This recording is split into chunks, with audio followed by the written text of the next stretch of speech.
Good morning students. आज हम बात करेंगे ग्राफ की। तो ग्राफ पे बात करने से पहले हम रिवाइज करते हैं कि घात या पावर क्या होता है।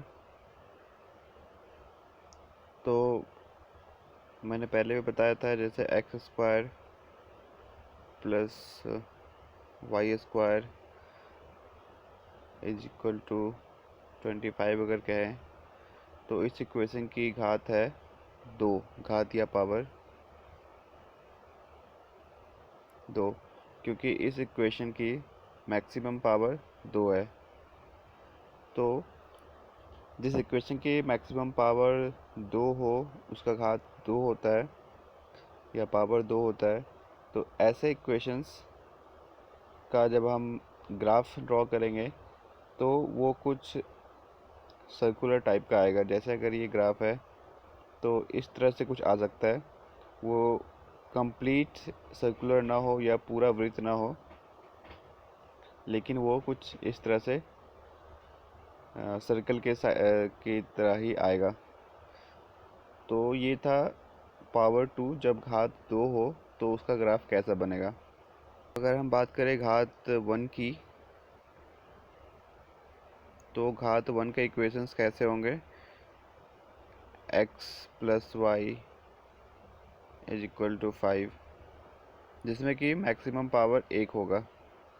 x की पावर 1 है, यहाँ पे y की भी पावर 1 है। तो ये एक तरह से हो गया ऐसा इक्वेशन जिसमें कि घात 1 है।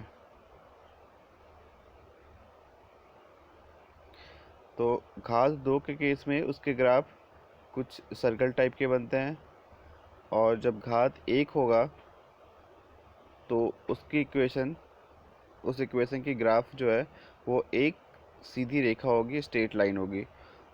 अगर ये ग्राफ है तो इस पे हम जब इस इक्वेशन की ग्राफ बनाएंगे तो वो एक सीधी रेखा होगी, और इसे उसी तरीके से रैखिक समीकरण भी कहते हैं, क्योंकि इसकी एक घात है, मैक्सिमम घात 1 है।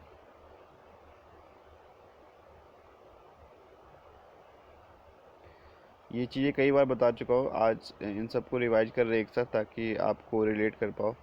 तो ये रैखिक समीकरण या लीनियर इक्वेशन इंग्लिश में कहेंगे। तो इसकी जब हम ग्राफ खींचेंगे तो वो एक स्ट्रेट लाइन होगी। वो स्ट्रेट लाइन कैसा होगा, इस तरह से हो सकता है, क्रॉस हो सकता है। ये एक ग्राफ है। तो ग्राफ पे आपने अब तक देखा होगा ऐसे लाइन आ जाता है, कभी इस तरीके से लाइन आता है, इस तरीके से लाइन आ जाएगा, ऐसे आ जाएगा। तो जैसा इक्वेशन होगा उस इक्वेशन के और भी जो कांस्टेंट्स होते हैं और भी जो अचर होते हैं नंबर, उसके अकॉर्डिंग ये जो लाइन है इस तरह से बन सकते हैं। तो आपने देखा कि पावर 1 होने पे एक स्ट्रेट लाइन उसका ग्राफ होगा।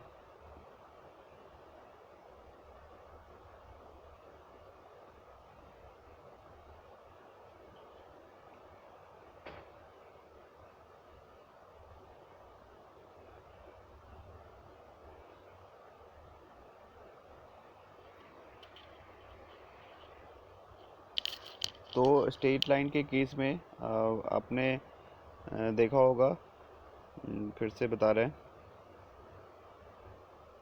जैसे 2x प्लस 3y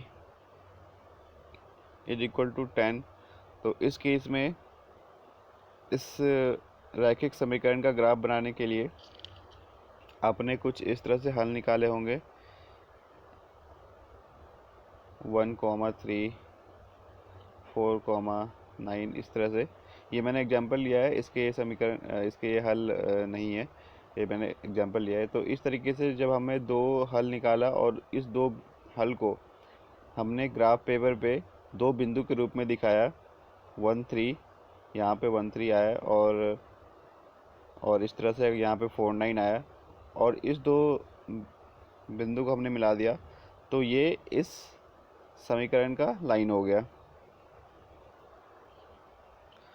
तो ऐसे केस में हम दो हल निकालते हैं और उस दो हल को दो बिंदु के रूप में ग्राफ पे दर्शाते हैं, तो हमें एक सीधी लाइन, स्ट्रेट लाइन मिल जाती है।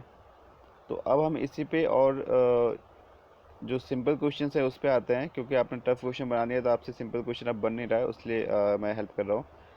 तो जब रैखिक समीकरण की बात कर रहे हैं जिसमें एक्स एक्स भी है और वाई भी है, हमारे पास एक्स है, वाई भी है, और भी कोई नंबर है इसमें साथ में 24 है, यहाँ पे कभी 6 लगा होगा, यहाँ पे 7 लगा होगा, कुछ भी इस तरह के इक्वेशन को आप सॉल्व कर पा रहे हैं, जो कि एक चर वाले समीकरण से थोड़ा टफ है। तो इसमें आप दो हल निकालते हैं और दोनों हल को एक बिंदु के रूप में दिखाते हैं ग्राफ पे, और दोनों बिंदु को मिलाने पे इसका इक्वेशन ग्राफ आ जाता है। 1 4 5 6 आया, आपने मिला दिया, इसका ग्राफ बन गया। अब नेक्स्ट है, इससे और सिंपल क्वेश्चंस होते हैं।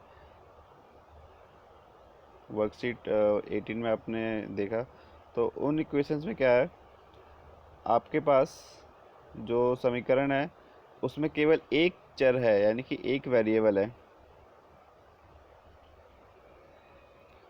और एक वेरिएबल है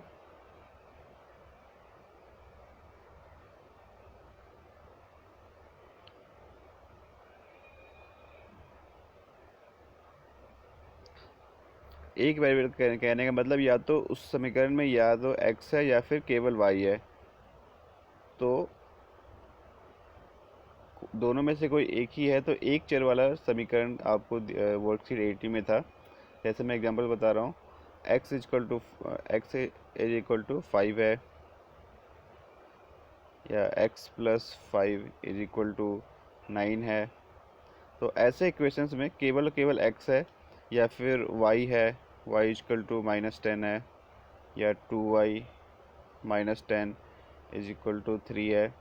तो ऐसे इक्वेशंस में आपने क्या देखा, केवल और केवल x है या फिर केवल y है। तो ये सारे के सारे हैं एक चर वाले रैखिक समीकरण, ये और सिंपल होते हैं।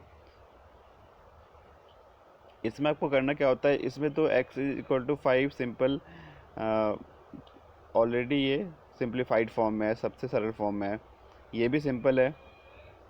आपको इन सब में क्या करना होता है, सिंपल x की वैल्यू निकालनी होती है। इसमें x is equal to 9 minus 5 4 आ जाएगा। ये ग्राफ पेपर है,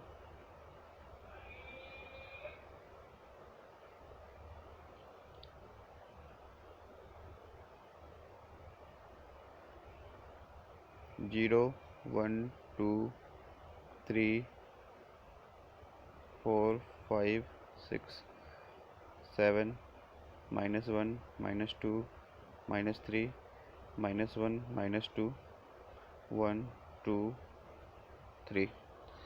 तो इस ग्राफ पेपर पे जो एक चर वाले रैखिक समीकरण होते हैं वो बहुत ही सिंपल है। अगर x इज इक्वल टू 5 है, तो इस समीकरण रैखिक समीकरण एक चर वाले रैखिक समीकरण का ग्राफ जो होगा वो x इज इक्वल टू 5, यहाँ पे हमारे पास ये x एक्सिस है और ये y एक्सिस है। तो x इज इक्वल टू 5 हमारे पास यहाँ पे है। तो हमें सिंपल क्या करना है, 5 से होते हुए एक वर्टिकल लाइन खींच देनी है, बिल्कुल सीधे, जो कि इसके पैरेलल होना चाहिए, बिल्कुल सीधी लाइन होनी चाहिए। तो ये हो जाएगा लाइन हमारा x इक्वल टू 5, सिंपल यही आंसर है, और कुछ भी एफर्ट नहीं करना, ये इसका आंसर है। x इक्वल टू 5 लाइन जो है ये है। तो इससे अभी आप और सिंपल देख रहे होंगे, अगर हमारे पास x इज इक्वल टू 3 है, तो x इक्वल टू 3 यहाँ पे है, x की एक्सिस पे 3 यहाँ पे है, तो इससे बिल्कुल सीधी लाइन ड्रॉ करनी है, और यही जो लाइन है हमारा x इक्वल टू 3 लाइन है। इस समीकरण का जो ग्राफ है वो ये लाइन है। तो अगर इसी ऑर्डर में हम आगे बढ़ते जाएं और हम लिख दें कि x इज इक्वल टू 0, तो आप इन सब से को रिलेट करते हुए देखेंगे कि ये x इज इक्वल टू 0 जो है ये लाइन है, और ये हमारा क्या है एक्चुअल में y एक्सिस। तो y एक्सिस ही as x is equal to 0 का लाइन होता है। तो हम इसे x इक्वल टू 0 लिख सकते हैं।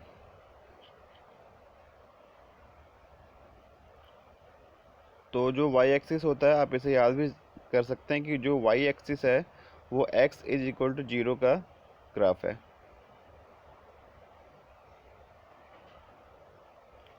अब ऐसे बिल्कुल हम वैसे इक्वेशन की बात करते हैं जिसमें x नहीं केवल y हो।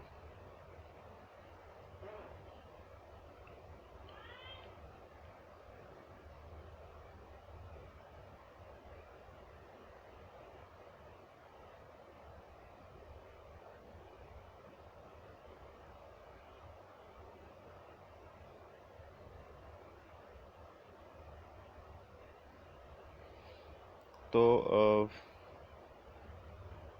0 1 2 3 4 5 6 7 -1 -2 -3 -1 -2 1 2 3। तो जैसे x एक यहाँ पे एक बार फिर से ड्रॉ करते हैं।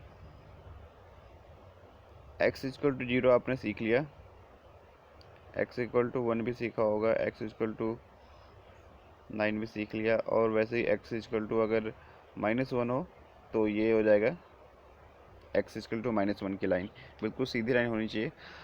अब वो बात करते हैं y की। वैसे सिंपल, अगर हमारे पास y इज इक्वल टू -1 है तो y एक्सिस पे -1 यहाँ पे है।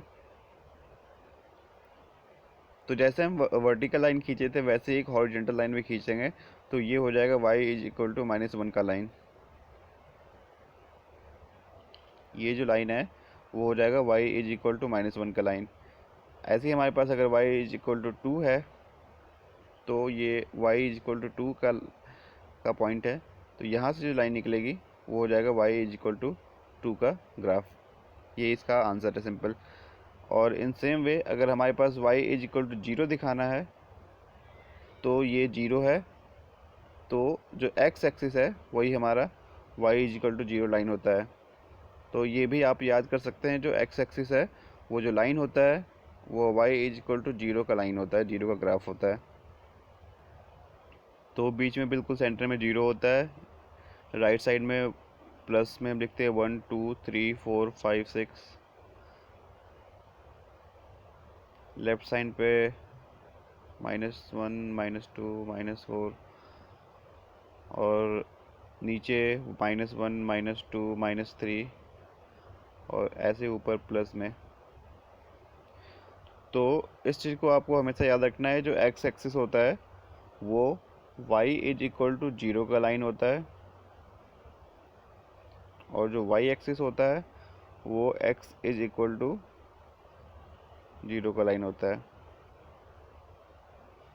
और बस एक बार मैं फिर से रिवाइज कर रहा हूँ कि अगर हमारे पास x is equal to -2 draw करना है तो x इज इक्वल टू -2 के लिए हम क्या करेंगे, x इज इक्वल टू -2 यहाँ पे x एक्सिस में -2, तो बिल्कुल स्ट्रेट लाइन ड्रॉ कर देना है। ये हमारा x इक्वल टू -2 का लाइन हो गया। और ऐसे ही अगर हमारे पास y इज इक्वल टू 2 का लाइन ड्रॉ करना है तो ये y इज इक्वल टू 2 है, y एक्सिस पे पॉइंट 2 है, तो यहाँ से जो लाइन निकलेगा ये हो जाएगा y इज इक्वल टू 2 का लाइन। तो अभी तक जो मैंने बताया है वो बेसिक से लेके और भी पॉइंट्स कवर किए हैं, और इसके हेल्प से आप वर्कशीट 18 सॉल्व कर पाएंगे।